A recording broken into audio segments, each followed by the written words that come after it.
माँ का आखिरी खत कहानी। माँ पर लिखी कई कहानियों की तरह ये छोटी सी कहानी जिसका शीर्षक है माँ का आखिरी खत आपको भावुक कर देगी। इस कहानी को पढ़ने के बाद आप अगर माँ से नाराज भी हैं तो ज्यादा देर तक नाराज नहीं रह पाएंगे। आइए पढ़ते हैं कहानी। रात के 12 बजे बज चुके थे। माँ कभी दरवाजे की तरफ देखती तो कभी एक नजर घड़ी के तरफ। माँ की आंखों में और चेहरे पर चिंता साफ नजर आ रही थी। थोड़ी ही देर में दरवाजे की घंटी बजी। माँ ने काफी तेजी से दरवाजा खोला और सामने बेटे विक्रम और बहू मान्यता को देखकर पूछा, इतनी देर क्यों हो गई? मैं कब से तुम्हारी राह देख रही थी। माँ, मैं अब छोटा नहीं हूँ, तुम मेरी चिंता मत किया करो। विक्रम घर के अंदर प्रवेश करते हुए बोला। बेटा कितना भी बड़ा हो जाए माँ के लिए छोटा ही रहता है। चलो छोड़ो, हाथ पैर धो लो, मैं तुम्हारे लिए खाना लगा देती हूँ, माँ ने दरवाजा बंद करते हुए कहा। माँ जी, हम बाहर से खाना खाकर आए हैं, आप खा लीजिए, हम सोने जा रहे हैं, बहू मान्यता ने कहा।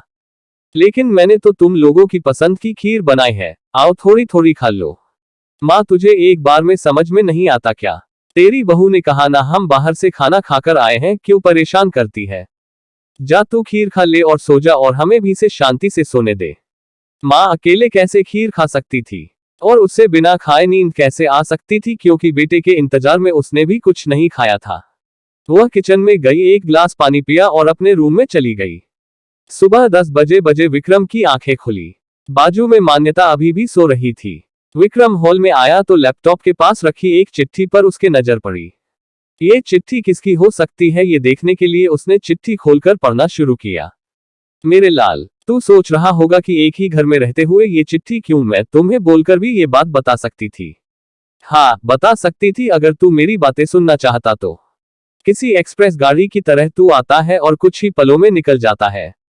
खैर वो सब जाने दो, कल तुम्हारा जन्मदिन था इसलिए मैंने खीर बनाई थी। सोचा कम से कम आज के दिन साथ में बैठकर खाना खाएंगे। मगर मैं ये बात बोल गई थी कि मेरा बेटा बड़ा हो चुका है तो अपने दोस्तों के साथ पार्टी करके खाना खाकर आया। चलो, मुझे इस बात की खुशी ही हुई। मेरी दवाइयां खत्म हो गई हैं, मैंने कुछ दिनों पहले तुझे दवाई की एक चिट्ठी दी थी। अगर वक्त मिले तो वह दवाई मुझे लाकर देना, मुझे थोड़ी राहत हो जाएगी।